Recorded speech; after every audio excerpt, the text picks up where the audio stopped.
abashemo kushabo butarekoreche bakwasire nubwo mwishengera habwashema municipality abiri na rondo bushajo mu division ya Kashozi kana mizgo tukakumanya dini tukakumana buringo na bugufu amashanyarazi nico cumwe mwene mujene mungambire bona basigireyo ngo umuntu atakizoma kabahabya akaba 4 mu cyatu katwe weriyo mwerinda abantu abajoni babahutirira koko rebe embe banehutirire cyo mukikuti mwena musaha mugongo kwa tateshumbu egishomero ryaheza kutunguka amakakiti twena buri umwe expecting ngona reko kateshumba ko batakirya omara abana banyu nwagisha mukuratire futebeka so mwanyo nagabaniyo kanjira gushaka sta maza antubire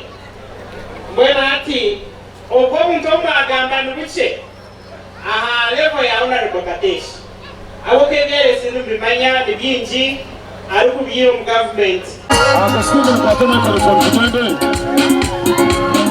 na unaho murikatandukireho nikanyigoro hati naho murikatari mu parliament kanyigoro no harafite batuma mutaka tenteji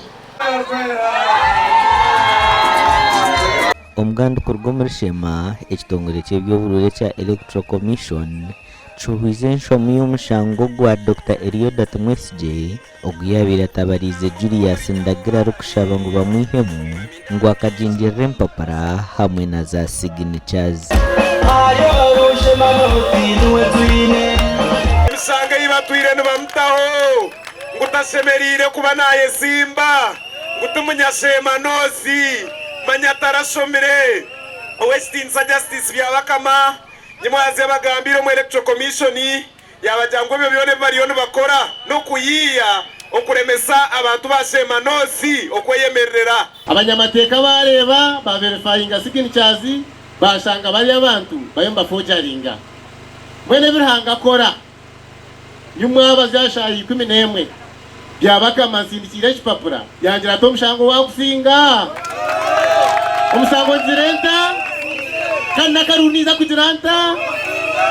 Ndagiro byabanatongoza ko kampini zo mbutongoro mugombora ya Kigarama yagambira abantu byarkwenda kubakora kandi Julius Ndagira gambira hamushango gwabire gumutabarizibwe atiyo nuko kusima kaciko kebyo bururu kandi nuko kutongoza kampini ze yo mbutongore turihire na mahambira genguto twarhane chizimo majigitu twarhane byagana bya mizi gwena nimba shaba murikirizeho na rebo wanyu ibyo barabagambira bagambe manifesto yehe mukabazi na kamwe mazima no ikawugire kuraguza tuinabe bembezi bajyaho abamwe bakabo ba Minister of Health abamwe konkeze shaha mazima munkirize mbaragane sengu muhindura akatimba mumpobwa au akaruru kanyu mbabere MP ngire kinaza kubakora tumurize kwefuza munonga amakoraga gashakwa Michael atwakire